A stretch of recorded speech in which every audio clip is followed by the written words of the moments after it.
Second जो type है chemical bond की वो है covalent bond.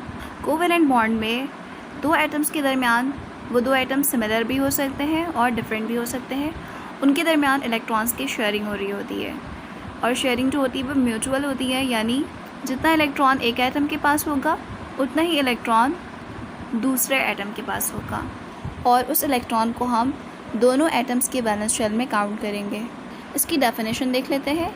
The shared pair of electrons which links the atoms in a molecule is known as covalent bond, यानी वो shared pair of electron जो कि दो एटम्स को आपस में कनेक्ट करके रखता है वो कोवैलेंट बॉन्ड कहलाता है।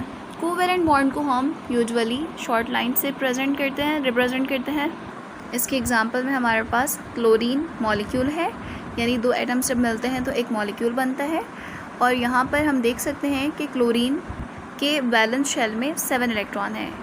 जब हम बॉन्डिंग की बात करते हैं तो हमें बाकी शेल से कोई मतलब नहीं होता, हम जस्ट वैलेंस शेल पर फोकस करते हैं। तो क्लोरीन के वैलेंस शेल में 7 इलेक्ट्रॉन है। सेकंड क्लोरीन का जो एटम है उसके वैलेंस शेल में भी 7 इलेक्ट्रॉन्स हैं। तो उन्होंने क्या किया, उन दोनों को ही एक एक इलेक्ट्रॉन की ज़रूरत थी और क्योंकि दोनों की इलेक्ट्रोनेगेटिविटी जो है वो भी बिल्कुल सेम है, ठीक है, क्योंकि दोनों ही क्लोरीन के एटम्स हैं, तो वो क्या करेंगे, अपने एक इलेक्ट्रॉन को आपस में शेयर कर लेंगे। तो इस तरह ये होगा कि फर्स्ट क्लोरीन एटम के वैलेंस शेल में भी 8 इलेक्ट्रॉन काउंट किए जाएंगे। इसी तरह से सेकंड एटम जो है क्लोरीन का उसमें भी हम 8 इलेक्ट्रॉन काउंट करेंगे और इसकी वजह कर ये दोनों स्टेबल हो जाएंगे। कोवैलेंट बॉन्ड जो होते हैं वो 3 टाइप्स के होते हैं, single covalent bond, double covalent bond and triple covalent bond. Single covalent bond, इसमें जिन दो एटम्स के दरमियान इलेक्ट्रॉन की शेयरिंग हो रही है वो सिर्फ़ और सिर्फ एक एक इलेक्ट्रॉन आपस में शेयर करेंगे और इसे हम सिंगल शॉर्ट लाइन से रिप्रेजेंट करते हैं। इसकी एग्जांपल में हाइड्रोजन एटम है, यानी दो हाइड्रोजन एटम अपने अपने इलेक्ट्रॉन को शेयर करेंगे और इसके नतीजे में हाइड्रोजन का मॉलिक्यूल बन जाएगा। हाइड्रोजन के वैलेंस शेल में एक इलेक्ट्रॉन होता है। इसी तरह से सेकंड एटम जो होगा हाइड्रोजन का उसके वैलेंस शेल में भी एक ही इलेक्ट्रॉन होगा। तो ये दोनों क्या करेंगे, आपस में इलेक्ट्रॉन्स को शेयर करेंगे और इसके बाद ये स्टेबल हो जाएंगे।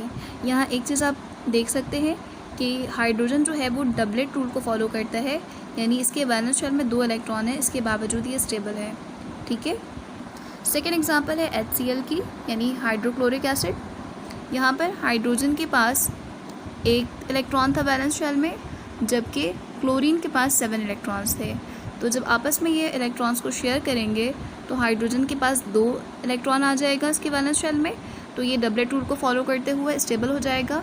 जबकि क्लोरीन के पास 1 इलेक्ट्रॉन की जो डेफिशिएंसी थी वो पूरी हो जाएगी और इसके पास 8 इलेक्ट्रॉन्स आ जाएंगे और ये ऑक्टेट रूल को फॉलो करेगा।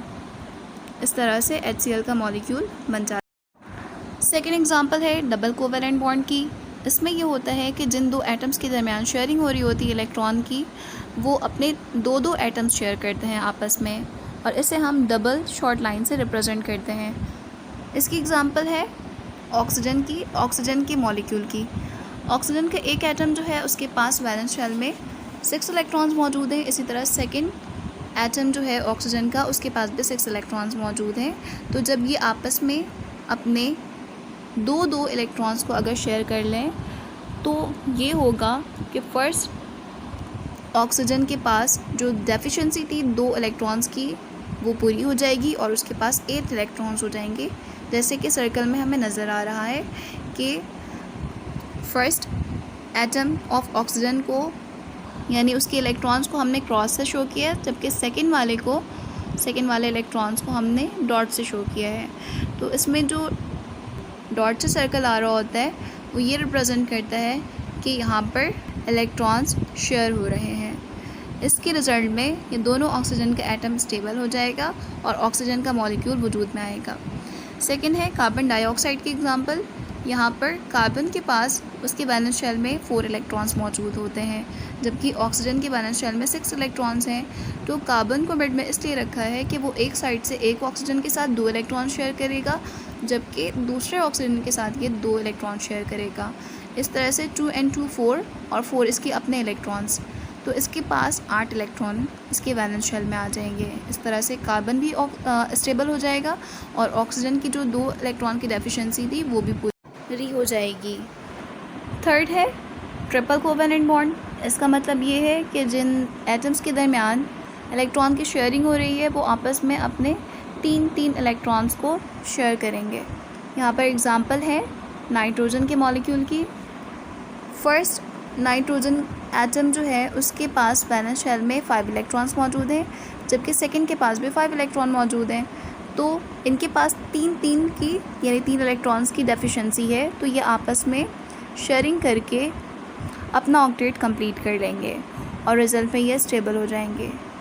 सेकेंड एग्जांपल है एसिटाइलिन की यानी C2H2 के मॉलिक्यूल की।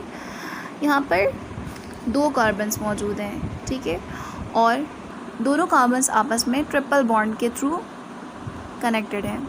यहाँ पर जो हमारा मेन फोकस है वो कार्बन कार्बन ट्रिपल बॉन्ड है, और कार्बन हाइड्रोजन जो सिंगल बॉन्ड है उस पर हम एम्फसाइज नहीं कर रहे हैं क्योंकि वो सिंगल कोवेलेंट बॉन्ड पे जाएगा, ठीक है।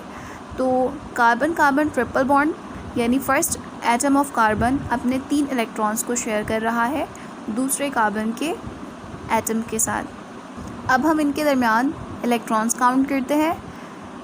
3 इलेक्ट्रॉन्स जो हैं वो दोनों कार्बन के हैं, तो 6 इलेक्ट्रॉन्स हो जाएंगे, और 1 इलेक्ट्रॉन की डेफिशिएंसी जो है वो दोनों हाइड्रोजन 1 इलेक्ट्रॉन की डेफिशिएंसी को पूरा कर देगा।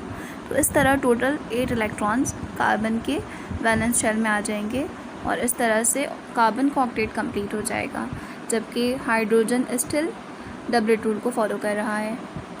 ट्रिपल कोवेलेंट बॉन्ड को हम 3 शॉर्ट लाइन से रिप्रेजेंट करते हैं, और C2H2 का मॉलिक्यूल जिसे हम एसिटाइलिन कह रहे हैं उसे हम एथाइन भी कहते हैं।